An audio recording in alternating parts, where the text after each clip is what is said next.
अभी हमारे पास है जी क्वेश्चन नंबर 3, इंतहाई ईजी क्वेश्चन है और बिल्कुल सेम यही क्वेश्चन आप क्लास जो 10th है उसकी एक्सरसाइज 2.2 में सॉल्व कर चुके हैं।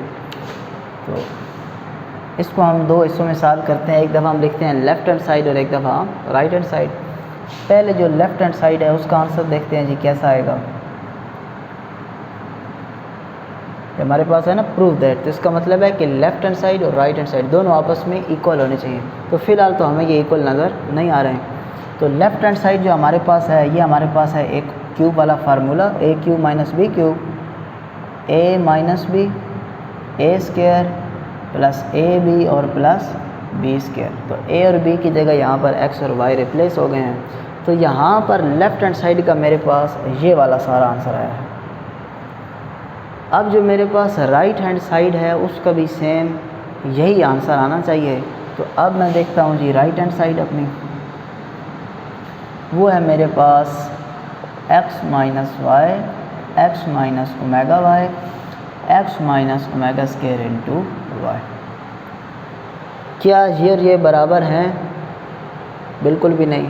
लेकिन गौर करें तो पहली टर्म x माइनस वाई और x माइनस वाई आपस में क्या है? इक्वल हैं। तो इसका मतलब है जो जवाब हम बनाना चाहते हैं उसका एक टुकड़ा तो इसमें पहले ही मौजूद है, तो इसको हम बिल्कुल सेम एज़ इट इज़ ही रहने देंगे और इसमें कोई छेड़खानी नहीं करेंगे। बस ये वाला हिस्सा हम सॉल्व करेंगे और देखते हैं कि क्या ये वाला हिस्सा ये बनता है या नहीं, क्योंकि ये वाला इसके साथ मैच हो गया और ये वाला इसके साथ मैच हो गया, तो इसका मतलब है लेफ़्ट राइट दोनों आपस में इक्वल हो गए। तो यहाँ पर ये दोनों वैल्यूज़ आपस में करते हैं मल्टीप्लाई। इसको जब मल्टीप्लाई करेंगे तो एक्स स्क्वायर, जब इसके साथ मल्टीप्लाई करेंगे तो plus minus minus X Y omega square. जब इसको इससे मल्टीप्लाई करेंगे तो माइनस एक्स वाई और ओमेगा, जब इसको इससे मल्टीप्लाई करेंगे माइनस और माइनस प्लस वाई वाई से मल्टीप्लाई होकर वाई स्क्वायर, ओमेगा से मल्टीप्लाई होकर omega cube. X square as it is, इन दोनों वैल्यू से हम माइनस एक्स वाई क्या ले लेते हैं? कॉमन। जब ये माइनस एक्स वाई कॉमन निकला तो इसके पास रहेगा ओमेगा स्क्वायर। अब क्योंकि माइनस कॉमन लिया है तो ये माइनस हमारे पास प्लस हो जाएगा। एक्स और वाई कॉमन ले लिया तो सिर्फ क्या बन गया? Omega plus Y square as it is, और ओमेगा क्यूब हमारे पास कितना हो जाएगा जी? 1। यहाँ पर हम लिख देते हैं omega cube is equal to 1।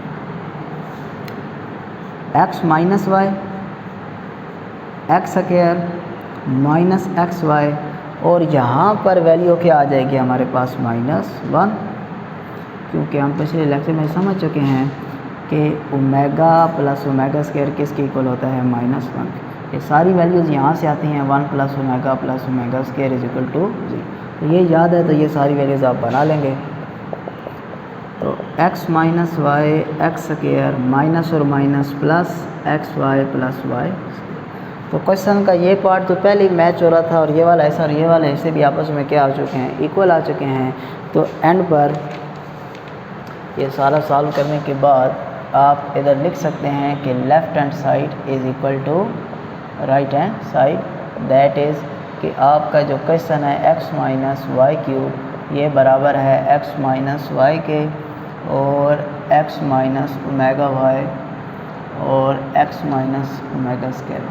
ठीक है, यानी कि वाकई लेफ़्ट हैंड साइड और राइट हैंड साइड आपस में इक्वल है। ये बहुत ही आसान क्वेश्चन है और ये आप पहले से सॉल्व कर चुके हैं, इसलिए इनको समझने में आपको परेशानी नहीं होनी चाहिए।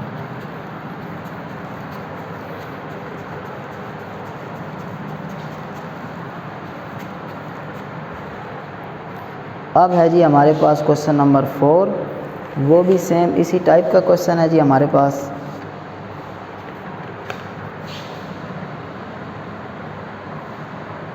X cube plus Y cube plus Z cube minus 3xyz is equal to x plus Y plus Z,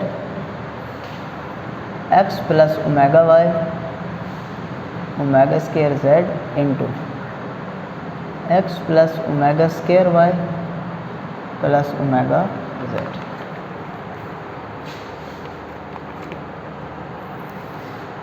अच्छा जी, इस क्वेश्चन में भी हमने लेफ़्ट हैंड साइड और राइट हैंड साइड को आपस में इक्वल करना है। पिछली बारी यहाँ पर हमारे पास फार्मूला फिट हो गया था, इधर हमारे पास कोई फार्मूला नहीं है, तो हम इस वैल्यू को फ़िलहाल एज़ इट इज़ ही रहने देते हैं और इस साइड को सॉल्व करना शुरू करते हैं। तो हम सबसे पहले कहते हैं जी taking right hand side, right hand side में हमारे पास मौजूद है x plus Y plus Z. ये ज़रूरी नहीं होता कि जो क्वेश्चन आ जाएं कि आप इनको इक्वल प्रूफ करें, तो लेफ़्ट हैंड साइड और राइट हैंड साइड दोनों को ही सॉल्व करना पड़े। कभी कभी आप किसी एक साइड को सॉल्व करें तो ऑटोमेटिक उसका आंसर दूसरी साइड के इक्वल आ जाता है। अच्छा, यहाँ पर और इससे पिछले क्वेश्चन में जो पहली वैल्यू थी यानी कि x माइनस वाई वो आंसर के साथ मैच हो रही थी, तो हमने उसको एज़ इट इज़ रहने दिया। सेम इसी तरह x plus Y plus Z को भी हम एज़ इट इज़ रहने देंगे। और इसको याद रखने का आसान तरीका ये समझ लीजिए कि उधर भी ये जो दो हिस्से थे इनमें ओमेगा इन्वॉल्व था और इन दो हिस्सों में भी कौन सा इन्वॉल्व है, ओमेगा इन्वॉल्व है। तो हम इस वैल्यू को यहीं पर as it is he solve करेंगे और जिन वैल्यूज़ के साथ हमारे पास ओमेगा इन्वॉल्व है उनको सिर्फ आपस में हम मल्टीप्लाई करेंगे। अब ये क्योंकि वैल्यूज़ थोड़ी सी ज़्यादा हैं तो मल्टीप्लाई में अगर कोई गलती हो गई तो आपका पूरा क्वेश्चन जो है वो गलत हो सकता है, इसलिए बड़े ध्यान से हम इनको मल्टीप्लाई करेंगे।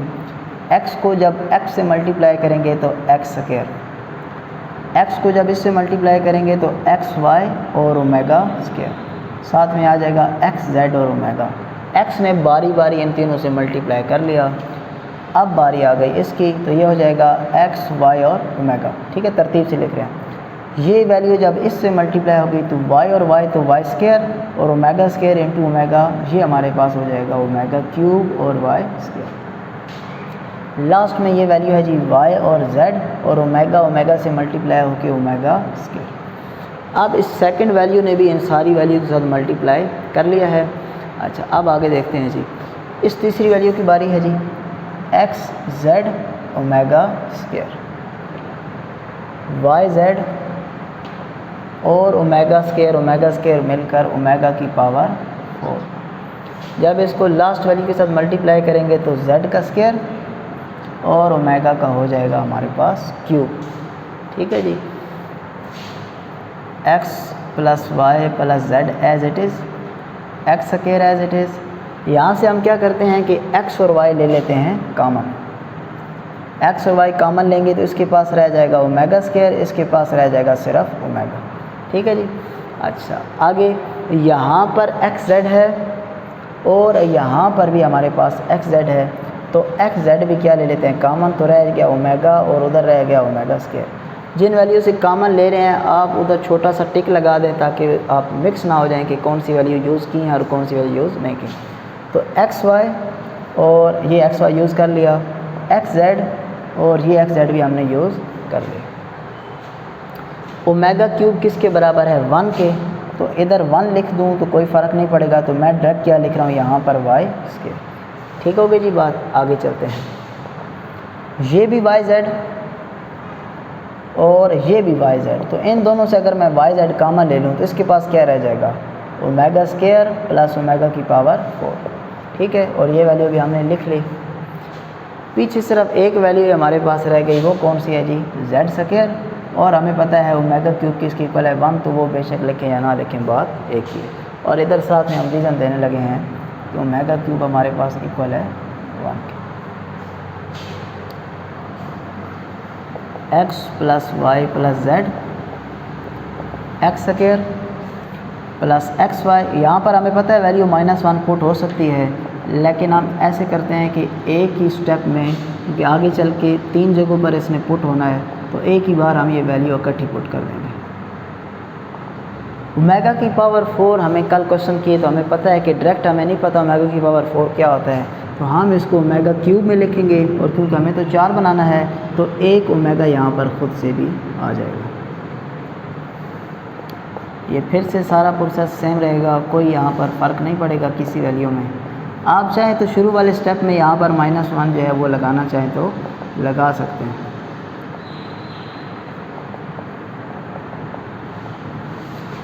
ओमेगा क्यूब किसकी इक्वल है जी 1 के, तो 1 इंटू ओमेगा हमारे पास ओमेगा ही आ जाएगा। ठीक है जी, अब हमारे पास हर जगह पर यही वैल्यूज़ है, omega square plus omega, omega plus omega square, omega square plus omega. तो यहाँ पर हमें पता है कि वैल्यू क्या पुट हो जाएगी हमारे पास -1,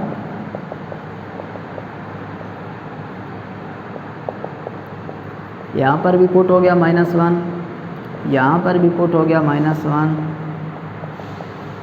यहाँ पर भी पुट हो गया -1, और साथ में रीज़न दे देते हैं कि omega plus omega square is equal to होता है हमारे पास -1 के।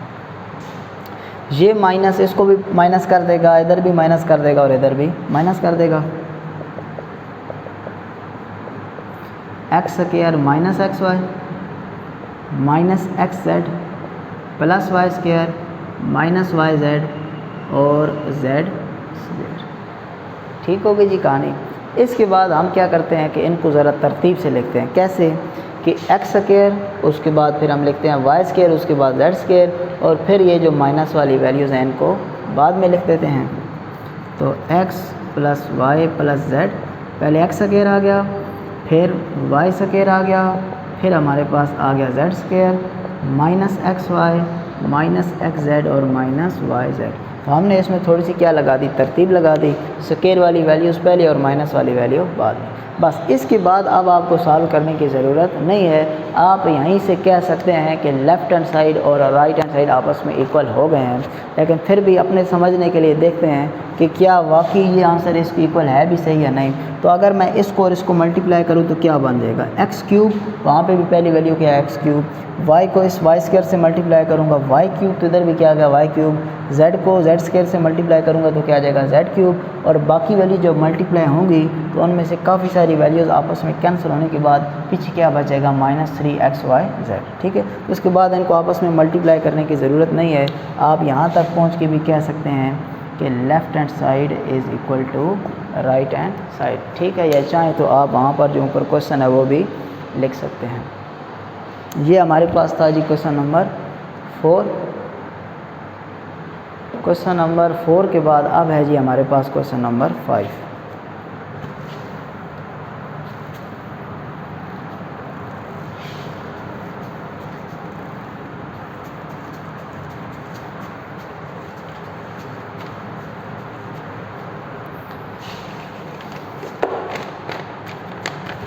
क्वेश्चन नंबर 5 में भी हमने प्रूफ करना है कि 1 plus omega 1 plus omega square 1 plus omega की पावर 4 और 1 प्लस ओमेगा की power 8 up to 2n factors is equal to 1, यानी कि सारे को सॉल्व करके आंसर हमने क्या लेकर आना है 1। अच्छा, यहाँ पर अब हमारे पास ये जो सारा कुछ लिखा हुआ है, इसके बाद लिखा हुआ है 2n फैक्टर्स और इक्वल टू 1, तो हम लेफ़्ट हैंड साइड लेते हैं जिसको सॉल्व करेंगे। ज़ाहिर बात है 1 से तो ये सारी वैल्यू निकालना पॉसिबल नहीं है, तो लेफ़्ट हैंड साइड में हमारे पास मौजूद है 1 plus omega square 1 plus omega की पावर 4 और ओमेगा की पावर 8 2n फैक्टर्स। सबसे पहला स्टेप हम ये करते हैं कि यहाँ पर ये जो अलग-अलग वैल्यूज़ हैं, ये एक वैल्यू है, ये दूसरी वैल्यू है। अगर मैं इसको एक ब्रैकेट में लिख दूँ, क्या लिख दूँ जी, इन दोनों वैल्यूज़ को एक ब्रैकेट में कैद कर दूँ, तो ये अब दोनों वैल्यूज़ बजाय दो वैल्यू कंसिडर होने के क्या कंसिडर होगी कि ये एक वैल्यू बन गई। सेम इसी तरह अगर मैं इन दो वैल्यूज़ को एक ही ब्रैकेट में लिख दूँ तो इसका मतलब है कि ये बजाय दो अलग वैल्यूज़ होने की कितनी वैल्यूज़ कंसिडर हो गई, एक वैल्यू। तो इसका मतलब है पहले दो वैल्यूज़ मल्टीप्लाई होकर जा रही थी, अब ये पूरी अगर एक वैल्यू बन गई, ये पूरी एक वैल्यू बन गई, तो एक वैल्यू होकर मल्टीप्लाई हो रही है। तो 2n फैक्टर्स के बजाय यहाँ पर सिर्फ क्या रह जाएगा n फैक्टर्स। ठीक होगी जी, बस पहला पॉइंट आपको समझ में आ गया जी। अच्छा, अब इनको आपस में मल्टीप्लाई करते हैं जी। 1 को 1 से मल्टीप्लाई करेंगे 1 को ओमेगा स्केयर से ओमेगा स्केयर, और ओमेगा को 1 से ओमेगा, और ओमेगा को इससे मल्टीप्लाई करेंगे तो ओमेगा क्यूब। सिंपली हमने इन दो वैल्यूज़ को आपस में कर दिया है यहाँ पर मल्टीप्लाई। यहाँ पर भी हमें वही काम करना है, लेकिन उससे पहले हम थोड़ा सा इसको सिंप्लीफाई करते हैं। कैसे कि ओमेगा की पावर 4 तो हमें नहीं ना पता होता, तो हम इसको कह सकते हैं ओमेगा क्यूब इंटू ओमेगा, और ओमेगा की पावर क्यूब इसको 2 से मल्टीप्लाई करेंगे तो 6, और हमें तो 8 बनाना है, साथ में क्या आ गया omega square N factors. 1 plus omega square, ये 3 वैल्यूज़ देखें जी, किसके इक्वल हमें पता थी जी, बिल्कुल 0 के इक्वल, तो 0 प्लस ओमेगा क्यूब आ गया हमारे पास। ओमेगा क्यूब किसके इक्वल होगा 1 के, तो 1 जो है वो इससे मल्टीप्लाई होके ये वैल्यू खुद ही आ जाएगी, तो यहाँ पर बन जाएगा 1 प्लस ओमेगा। ओमेगा क्यूब किसके इक्वल है 1 के, 1 की पावर 2, आपको फिर आंसर 1 ही मिलेगा, और 1 को इससे मल्टीप्लाई करेंगे तो ओमेगा स्क्वायर। अच्छा जी, अब अगर आप गौर करें तो ये जो डब्बा बना है, ये डब्बा बिल्कुल इस वाले सेक्शन जैसा है, 1 प्लस ओमेगा और 1 प्लस ओमेगा स्क्वायर, तो यानी कि जो कैलकुलेशन इधर हुई सेम वही कैलकुलेशन अब इधर भी होगी। ये क्या रह गया जी, ओमेगा क्यूब रह गया, और यहाँ पर हमने क्योंकि 2 जगह पे वैल्यूज़ पुट की, एक ये, तो एक रीज़न हमने यहाँ पर देनी है 1 plus omega square is equal to 0, और एक हमने पुट की थी omega cube is equal to 1। अच्छा जी, आगे देखते हैं जी, इनको जब मल्टीप्लाई करेंगे तो हमारे पास इन दो को मल्टीप्लाई करके ये आया था, क्योंकि ये सेम है तो इनको भी मल्टीप्लाई करके ये आ जाएगा 1 प्लस ओमेगा स्क्वायर, और यहाँ पर आ जाएगा ओमेगा क्यूब। ठीक होगी जी बात, और अप टू n फैक्टर्स। इसको फ़िलहाल मैं ऐसे ही रहने देता हूँ। ये सारे का सारा क्या हो जाएगा 0, और इधर भी क्या बच गया ओमेगा क्यूब n फैक्टर्स। ये सारे का सारा हमारे पास क्या हो गया जी 0, क्योंकि हमें पता है इक्वल टू 0 होता है, और सिर्फ क्या बच गया ओमेगा क्यूब, तो इधर 0 लिखें या ना लिखें बात एक ही है। तो अब जो हमारा क्वेश्चन है वो यहाँ तक पहुँच चुका है कि ओमेगा क्यूब और omega cube up to n factors. ये अप टू n फैक्टर्स का मतलब ये है कि अब चले n की बात में करते हैं।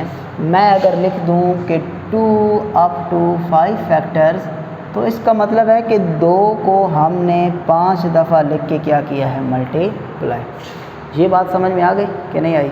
अच्छा, 2 को ज़रा 5 दफ़ा मल्टीप्लाई करते हैं। 2 को 2 से मल्टीप्लाई करेंगे 4, 8, 16 और 32, और इसको अप टू 5 फैक्टर्स लिख दूँ, या 5 दफ़ा लिख के मल्टीप्लाई करूँ, या अगर मैं यूँ लिख दूँ कि 2 की पावर 5, तो वो भी क्या होता है 32 ही होता है हमारे पास।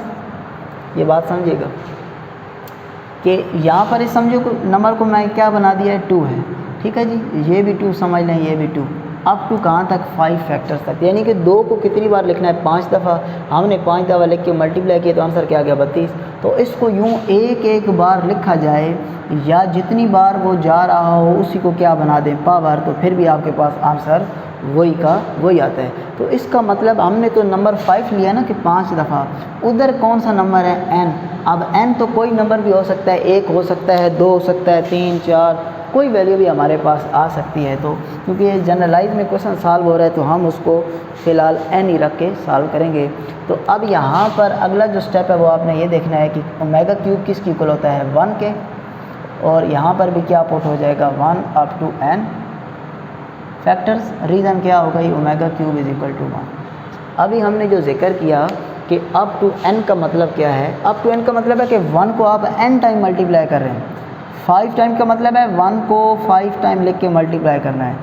n टाइम का मतलब है कि वो नंबर कोई भी हो सकता है, हमें नहीं पता कि वो कितना और कितना नहीं। लेकिन अगर 5 हों तो हम कह सकते हैं 1 की पावर 5। इसी तरह अगर 1 n टाइम है तो हम लिख सकते हैं 1 की पावर n।